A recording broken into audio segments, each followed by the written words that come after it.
अस्सलाम वालेकुम। चूज़े अपनी ज़िंदगी के इब्तदाई हफ्तों में अंदरूनी तौर पे कमज़ोर होते हैं, इसलिए फ़लाक को सेहतमंद रखने के लिए आगाज़ में बेहतरीन देखभाल बहुत ज़रूरी है। ताहम जितनी भी अच्छी देखभाल हो और जितना भी मायारी चूज़ा मौसूल हो,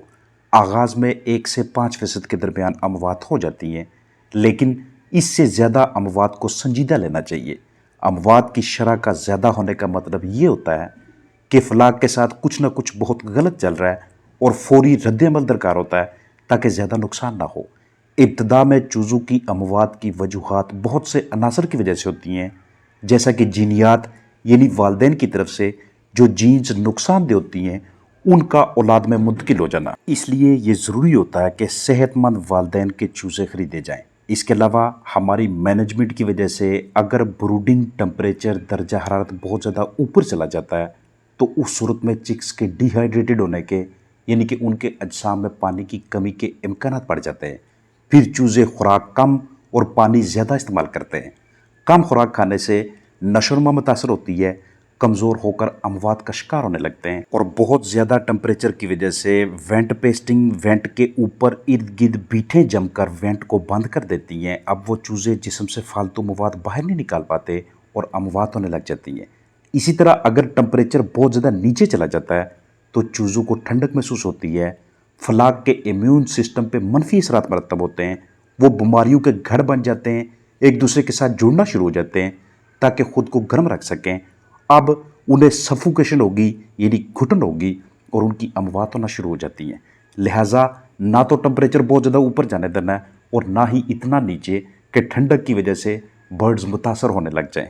इसलिए आगाज़ में जब चूज़ा आपके पास आए 34.5 से 35 डिग्री सेंटीग्रेड टेम्परेचर और फिर उसको रोज़ाना आधा आधा डिग्री कम करते करते 26, 27, 28, 25 जहाँ पे माहौल में बुनियादी तौर पे कुदरती तौर पे जो भी टेम्परेचर मौजूद है उसके साथ जैसे ही वो पट्टियाँ बनेंगी मुताबिकत अख्तियार कर लेंगे और नॉर्मल लाइफ आगे चलती रहेगी। अगर किसी वजह से उनकी बॉडी के अंदर पॉइजन चला जाता है, किसी भी मेडिसिन की डोज आप ज़्यादा कर देते हैं या ज़्यादा मुद्दत के लिए इस्तेमाल करते हैं तो उस सूरत में भी अचानक अमवात होने लग जाती है। चूज़ों की मौजूदगी में आपको जरासीम कुश अद्वियात या हशरात मारने वाली अद्वियात का इस्तेमाल करना पड़े तो वहाँ पे आपने मुहतात रहना है कि बर्ड्स को एक साइड पे करके फिर उसे यूज़ किया जाए, क्योंकि इसमें मौजूद केमिकल्स इन नन्ही जानों के लिए ख़तरनाक साबित हो सकते हैं। अगर किसी वजह से नीचे मौजूद बिस्तर ख़राब होना शुरू हो जाए, उसमें कंटेमिनेशन होना शुरू हो जाए, लकड़ी का बरादा हो या कोई भी दूसरा, तो उसकी वजह से भी आपके बर्ड्स की जो गट हेल्थ होती है, जो उनकी इंटेस्टाइन्स और हाजमा होता है, उनके ख़राबी की वजह से अमवात होना शुरू हो जाती हैं। अगर किसी वजह से चूज़ों को फीड बाकायदा तरीके से ना दस्तयाब हो तो तब भी आपके बर्ड मुतासर होना शुरू हो जाते हैं, क्योंकि चूज़ों में फ़ैट यानी चर्बी स्टोर नहीं होती कि फ़ीड उन्हें कुछ घंटों तक ना भी मिले तो वो गुजारा कर लें, जैसा कि बड़े बर्ड्स में होती है। लिहाजा बर्तनों की इस तरह से आपने तरतीब रखनी है और ग़िज़ा की तकसीम ऐसी होनी चाहिए कि एक भी चूज़ा पीछे ऐसा ना रह जाए कि जिसे खुराक तकसीम ना हुई हो। किसी वजह से चिक्स को इंजरी हो, जिस्म के किसी हिस्से पे ज़ख्म हो, चाहे वैक्सीन के दौरान, चाहे उनकी सेक्सिंग यानी कि मुर्गी मुर्गा अलग करने के दौरान, डबिंग यानी मुर्गे की कलगी काटने के दौरान, डिबीकिंग यानी चूंच काटने के दौरान, या फिर उनकी ट्रांसपोर्टेशन यानी जब आप उसे पैक करके एक जगह से दूसरी जगह भेजते हैं, तो उनका ये ज़ख्मी होना उनके अंदर इतनी ताकत ना होने की वजह से आहिस्ता आहिस्ता उन्हें अमवात के मुंह में ले जाता है। एक और बहुत बड़ी वजह हमारे चिक्स के मुतासर होने की ये है कि खुराक और पानी के बर्तनों का बाकायदा तवाज़न बरकरार ना रखना या कम होना, या फिर इस तरह के बर्तन कि जिसमें से फीड वेस्ट होती रहे, पानी गिरता रहे, नीचे बिस्तर को वो गीला करते रहें, वहीं से बीमारियाँ आएंगी, वहीं से हमारे बर्ड्स अफाका की जानब जाएंगे और उधर से ही एनर्जी मज़ीद कम होकर अमवात की जानब जाएंगे। और अगर आप किसी वजह से टेम्परेचर के साथ साथ नमी को कंट्रोल करने में नाकाम रहते हैं तो वहीं से बरादा गीला होने की वजह से माइक्रो ऑर्गेनिजम्स जरसूमों की तादाद बढ़ने की वजह से डिजीज़ आउटब्रेक होती है, फ्लाक मुतासर होता है। मुख्तलिफ़ इक़साम के प्रीडेटर्स यानी कि शिकारी गैर मायारी इक़साम के ब्रूडर एरिया की जानब उनकी अगर रसाई हो, चूहा, कुत्ता, बिल्ली या दूसरे डराने या फिर खाने वाले इस तरह के शिकारी یہ آپ کے فلاک میں اموات کی شرح میں اضافہ کا باعث بنتے ہیں۔ اور چوزوں میں اموات کی ایک بڑی وجہ نیوٹریشنل کازز بھی ہوتے ہیں، یعنی کہ ان کی غذائیت کی وجہ سے، اور سب سے بڑا غذا کا جو جزو ہوتا ہے وہ پانی ہے، انتہائی اہم ہے فلاک کی اچھی صحت اور زبردست کارکردگی کے لیے، کیونکہ پانی نے غذائی اجزاء کی ترسیل کرنی ہوتی ہے، جسمانی درجہ حرارت برقرار رکھنا ہوتا ہے، سوڈیم،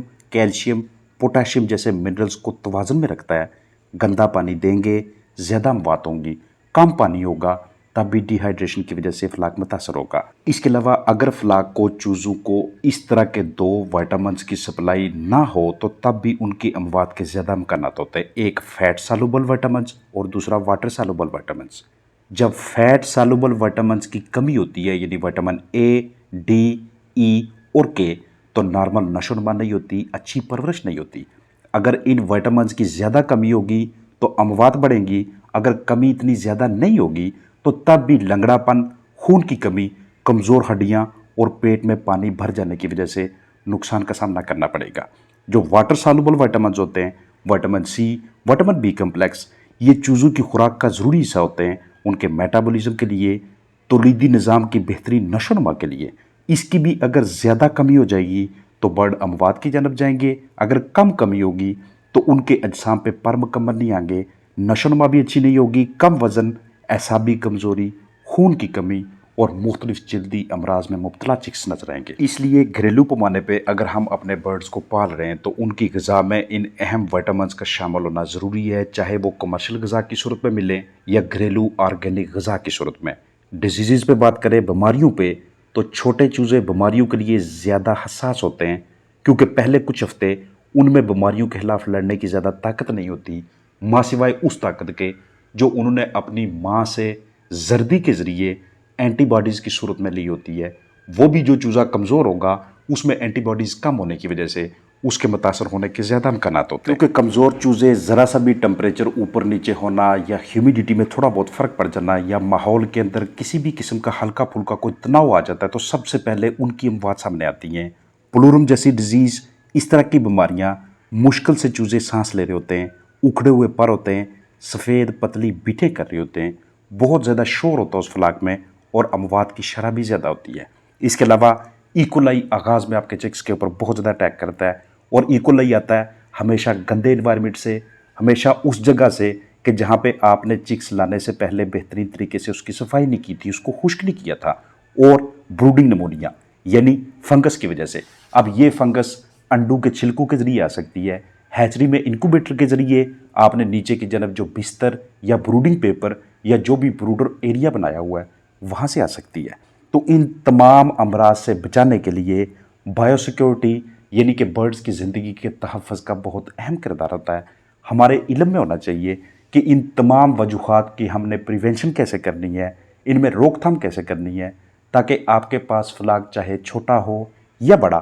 آپ ان میں اموات کی شرح کو زیادہ نہ ہونے دیں یا بالکل نہ ہونے کے برابر رکھیں، کیونکہ جتنی اچھی بروڈنگ ہوگی، جتنا آغاز میں پہلے کچھ ہفتوں میں آپ بہترین قسم کا چکس کا وزن لے لیں گے، اتنا آگے کی زندگی میں یہ بہترین قسم کی پٹھیاں اور زبردست قسم کی لینگ ہینز یا پھر اچھے برائلرز بنیں گے۔ اپنا خیال رکھیے گا۔ السلام علیکم ورحمۃ اللہ وبرکاتہ۔